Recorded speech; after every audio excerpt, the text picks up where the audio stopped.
Você já acordou com o travesseiro molhado e o coração apertado, mas ao mesmo tempo aquecido, porque em seus sonhos você reencontrou alguém que já partiu? Aquele abraço que pareceu real, aquela conversa que ficou por terminar, aquele sorriso que a saudade teimava em apagar da memória. Se você já viveu essa experiência tão intensa e confusa, saiba que o psicólogo Carl Jung nos diria que este não é um delírio da sua dor, mas um dos fenômenos psíquicos mais profundos e significativos que podemos ter. Ele via esses sonhos não como meros resíduos de memória ou como simples produtos do nosso desejo de rever quem amamos. Jung entendia esses encontros noturnos como um sinal, um testemunho de que, para nossa alma, os vínculos verdadeiros não são rompidos pela morte. Este sonho é um convite para uma investigação sobre a natureza imortal das nossas conexões e sobre como a nossa psique processa a perda e a continuidade. Para começar a entender isso, precisamos deixar de lado por um momento a pergunta: isso foi real? Foi um espírito me visitando? Do ponto de vista da psicologia profunda de Jung, a pergunta mais importante é a outra. O que esta experiência viva dentro da minha psique está me dizendo? A verdade é que quando uma pessoa importante morre no mundo exterior, ela não morre dentro de nós. Em nosso inconsciente, ela continua a existir como uma imago, uma imagem interna, viva, carregada de energia e afeto. A imago não é uma fotografia estática, é uma presença dinâmica. É a soma de todas as nossas memórias, sentimentos, projeções e experiências com aquela pessoa. E o sonho é o espaço sagrado onde nossa consciência pode, temporariamente, se encontrar e interagir com essa realidade psíquica. O motivo pelo qual esses sonhos parecem tão incrivelmente reais é porque, para a parte de nós que sonha, o nosso inconsciente, aquele encontro é real.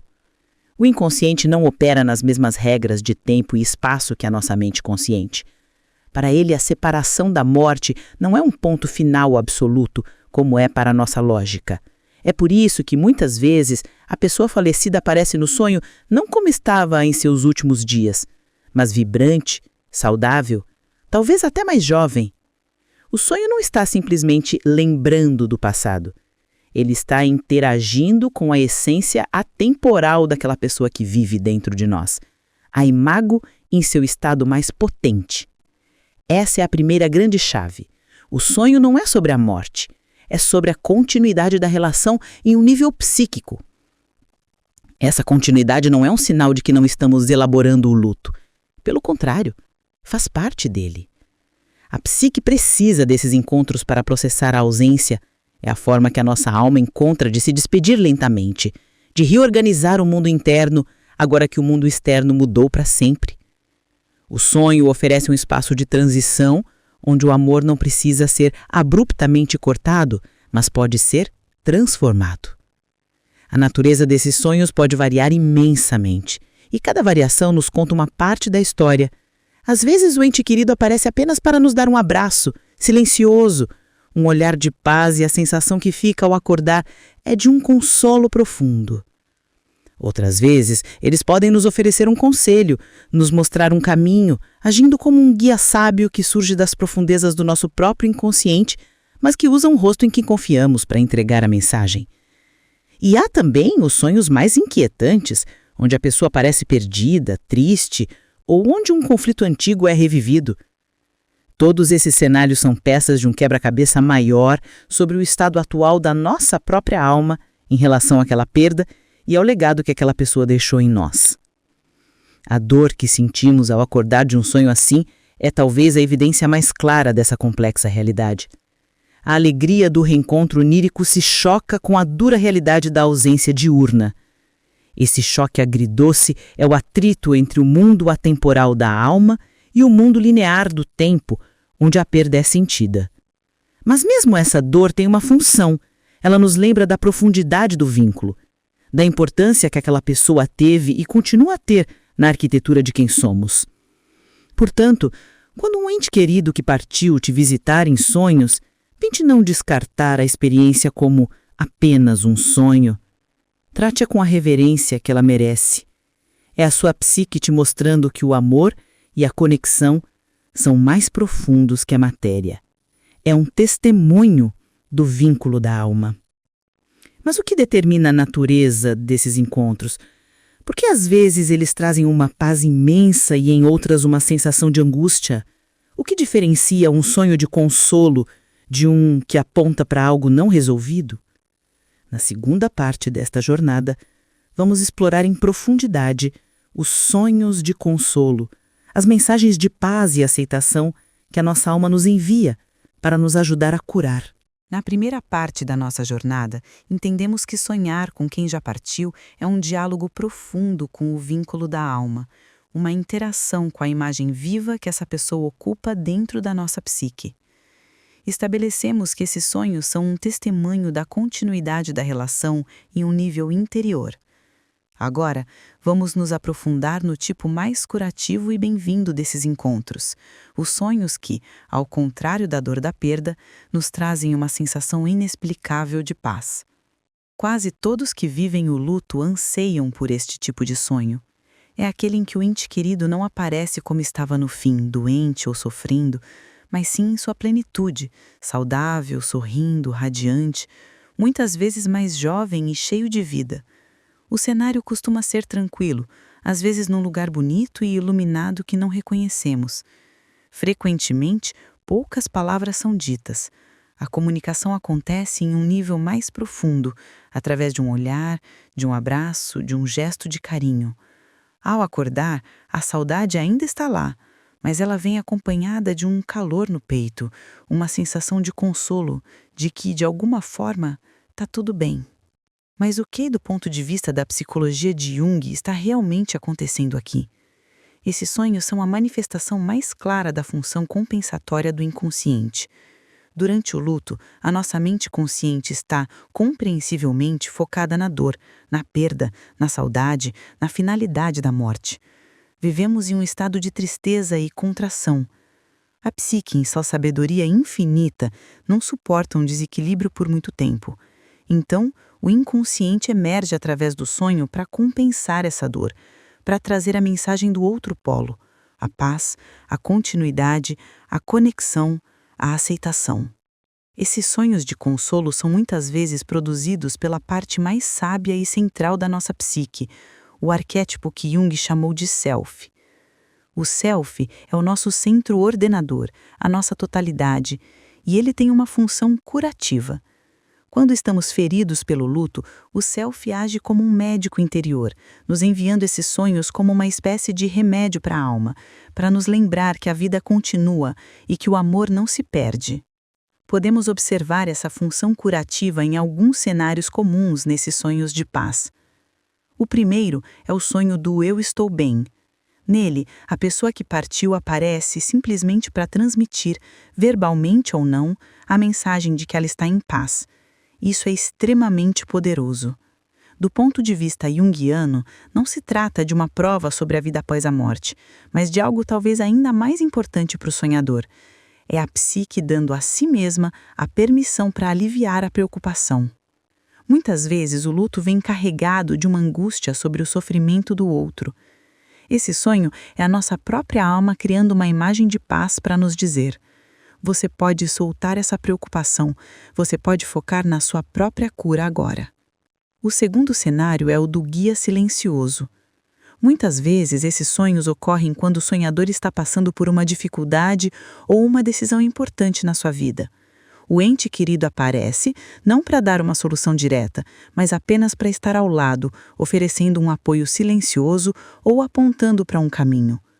Aqui, a imago da pessoa amada assume uma função arquetípica, a do guia espiritual ou do velho/velha sábia.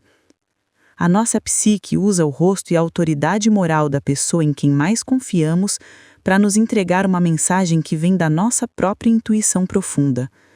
É a nossa sabedoria interior falando conosco através de um porta-voz amado. O terceiro cenário é o do abraço de despedida.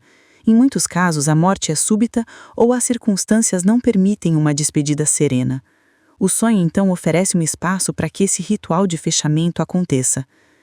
Ter um sonho onde você pode abraçar, dizer eu te amo uma última vez e sentir uma paz mútua nessa despedida é um ato de cura psicológica imenso. É a psique criando um ritual simbólico para completar um assunto inacabado do coração, permitindo que o processo de luto avance de forma mais saudável.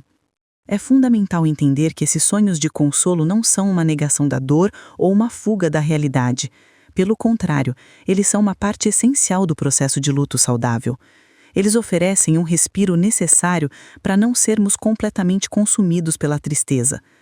Eles reforçam que o vínculo de amor não foi apagado, mas transformado de uma presença física para uma presença interior, um legado que carregamos dentro de nós.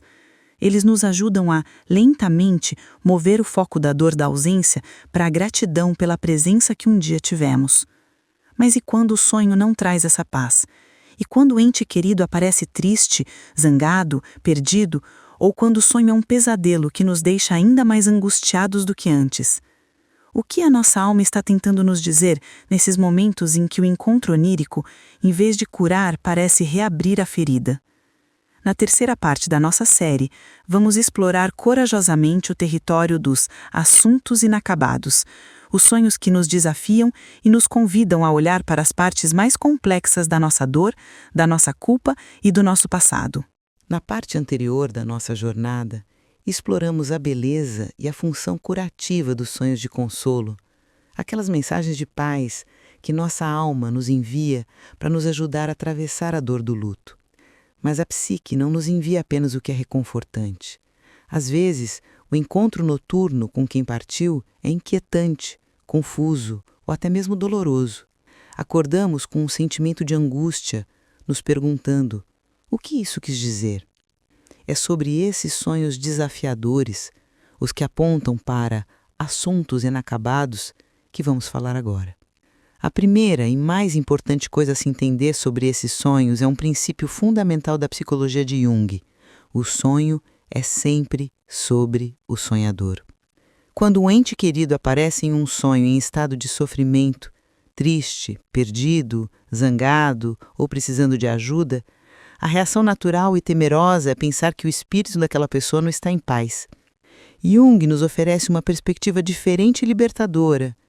O estado da figura no sonho não reflete a condição da alma de quem partiu, mas sim um estado de desequilíbrio dentro da nossa própria alma. O sonho usa a imago, a imagem interna da pessoa amada, como um personagem em nosso teatro da alma, para representar um drama que é nosso. Os sonhos não são uma janela para o além, mas um espelho para as partes de nós que ainda não encontraram paz com aquela perda ou com o que aquela relação significou. Vamos analisar alguns dos cenários mais comuns desses sonhos inquietantes. 1. O ente querido em sofrimento. Você sonha que a pessoa que partiu está perdida, chorando, doente ou pedindo ajuda. A dor ao acordar é imensa.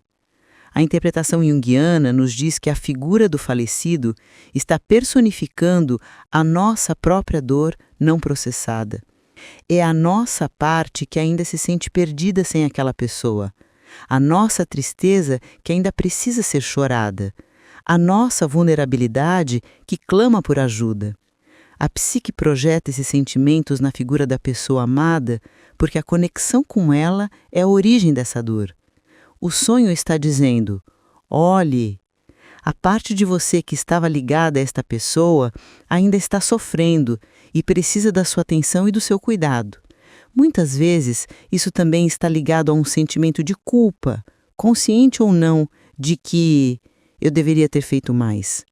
O sonho encena esse sentimento para que ele possa ser visto e eventualmente curado. Na representação do conflito, você se vê revivendo uma discussão antiga, uma dinâmica de conflito ou um padrão negativo que existia na relação. É como assistir a um replay de um dos piores momentos que vocês tiveram. Estes sonhos são a manifestação mais clara de um complexo ativado. Um nó psíquico que ficou sem resolução. A psique, como um disco arranhado, repete a cena porque a energia emocional daquele conflito ainda está viva e atuante dentro de você, provavelmente afetando seus relacionamentos atuais. O sonho te força a olhar para aquele padrão e perguntar como essa mesma dinâmica de me sentir criticado, não ouvido, controlado, ainda aparece na minha vida hoje com outras pessoas? Talvez o mais difícil de todos seja o sonho em que o ente querido aparece para nos criticar, nos acusar ou demonstrar decepção. Eles podem nos julgar por como estamos vivendo, por decisões que tomamos após a sua partida. Aqui, a imago da pessoa falecida se torna o porta-voz do nosso crítico interno ou da nossa sombra. A psique usa a figura que para nós detém uma imensa autoridade moral, como um pai ou uma mãe, para dar voz às nossas próprias culpas e autojulgamentos.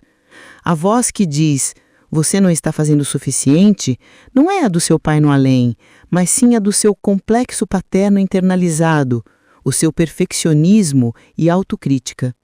Se você se sente culpado por sentir alegria novamente após a perda, pode sonhar que a pessoa te olha com tristeza, projetando nela a sua própria dificuldade em se permitir seguir em frente. Estes sonhos, por mais dolorosos que sejam, são presentes. São um diagnóstico preciso, um mapa do tesouro que aponta diretamente para os nós psíquicos que precisam ser desatados para que possamos viver de forma mais livre. Eles nos mostram as lealdades invisíveis ao passado que nos impedem de viver plenamente o presente. Eles revelam as feridas que, por estarem no inconsciente, continuam a ditar nossas emoções e comportamentos sem que percebamos.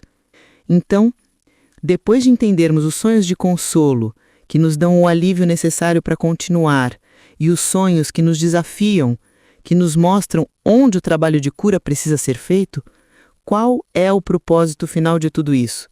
Como pegamos a paz de um e a lição do outro para de fato seguir em frente de uma forma mais inteira? Como transformamos a perda em um legado vivo dentro de nós? Na quarta e última parte desta série, vamos explorar a herança da alma, o processo de integração que nos permite carregar quem amamos não como um fantasma do passado que nos assombra, mas como uma força viva que nos impulsiona na nossa própria jornada de individuação. Nas partes anteriores desta jornada, viajamos das mensagens de consolo aos chamados inquietantes que ecoam em nossos sonhos. Entendemos que cada encontro noturno com quem já partiu é um espelho fiel do estado da nossa própria alma, um diálogo com o vínculo que sobrevive à morte no nosso mundo interior. A questão final e mais importante é: qual o propósito de tudo isso? Como transformamos a dor da perda e a sabedoria dos sonhos em força para a vida? A resposta de Jung nos leva ao conceito de integração. O objetivo final desses sonhos não é apenas processar o luto, mas sim nos ajudar a integrar a herança psicológica da pessoa que se foi. É um convite para reconhecer, honrar e finalmente encarnar as qualidades mais essenciais que aquela pessoa representa para a nossa psique. O primeiro passo nesse processo é identificar o ouro. Especialmente depois de um sonho desafiador, como os que vimos na parte 3, que aponta para um assunto inacabado, a tarefa é olhar para além da dor do conflito e perguntar qual era a essência, a virtude, a força central desta pessoa que perdi. Era sua alegria de viver? Sua resiliência diante das dificuldades? Sua capacidade de amar incondicionalmente? Seu senso de humor afiado? O sonho, ao trazer a imago daquela pessoa com tanta força, muitas vezes está nos chamando para reconhecer e ativar aquela qualidade específica dentro de nós mesmos. É a nossa psique dizendo: esta parte dele ou dela também vive em você, e agora é a hora de você mesmo a carregar. Isso nos leva ao segundo passo. Um movimento psicológico sutil e poderoso, a desidentificação da perda e a internalização do legado. No início do luto, nossa identidade fica fundida com a ausência. Somos o filho que perdeu o pai, a mulher que perdeu o marido. Estamos identificados com a ferida. O trabalho de integração, guiado pelos sonhos, nos ajuda a lentamente nos desidentificarmos do papel de enlutado para internalizarmos a força do ente querido. A conversa interna começa a mudar. Em vez de "o que meu pai faria nesta situação?", a pergunta se torna "como posso usar a coragem que aprendi com meu pai nesta situação?". A pessoa amada deixa de ser uma figura externa que nos falta e se torna uma qualidade interna que possuímos. O amor que sentíamos por eles se transforma em uma força que age através de nós. À medida que este processo de integração acontece, a natureza dos sonhos costuma mudar. Os encontros podem se tornar menos frequentes, mas mais profundos. A figura do ente querido deixa de aparecer em estado de sofrimento, como nos sonhos de assuntos inacabados, ou como um objeto de saudade desesperada, como nos primeiros sonhos de consolo. Em vez disso, ela pode aparecer como uma presença serena e integrada, um verdadeiro guia que abençoa a nossa jornada. Ou, mais sutilmente ainda, a pessoa pode deixar de aparecer e, em seu lugar, sonhamos com um símbolo que representa a sua essência. Após internalizar a força de um avô resiliente, por exemplo, podemos parar de sonhar com ele e passar a sonhar com uma grande árvore de raízes profundas. Isso é um sinal de que a integração foi bem-sucedida. A qualidade foi absorvida pela nossa própria psique. E tudo isso serve ao propósito maior da nossa existência, que Jung chamou de jornada de individuação. A individuação é o processo de nos tornarmos indivíduos completos, conscientes e inteiros, unindo as partes conscientes e inconscientes de nós mesmos. Uma perda profunda, como a morte de um ente querido, é um dos catalisadores mais poderosos dessa jornada. A dor da ausência nos força a desenvolver recursos internos que, de outra forma, poderiam permanecer adormecidos. Ao confrontar a nossa dor, a nossa culpa, a nossa saudade, e ao integrar o legado de quem se foi, nós nos tornamos maiores, mais complexos, mais compassivos, mais conscientes. A perda, paradoxalmente, nos força a crescer e a nos aproximar da nossa própria totalidade. No fim das contas, o trabalho com estes sonhos nos ensina que o objetivo não é esquecer, mas aprender a carregar quem amamos de uma forma nova e mais profunda. Eles deixam de ser fantasmas do passado que nos assombram, para se tornar ancestrais da alma que nos guiam por dentro. O amor não morre, ele se transforma. Ele muda de endereço, saindo do mundo exterior para se tornar uma parte imortal e inseparável da nossa própria identidade. E essa é a herança mais preciosa que recebemos. A certeza de que o vínculo da alma, uma vez formado, continua a nos nutrir, a nos ensinar e a nos impulsionar pelo resto da nossa jornada. Se esta série de reflexões tocou sua alma e te ajudou a encontrar um novo significado em suas experiências, te convido a se inscrever no canal. Continuaremos a explorar juntos os mapas profundos da psique, buscando sempre a sabedoria para uma vida mais consciente e com mais propósito.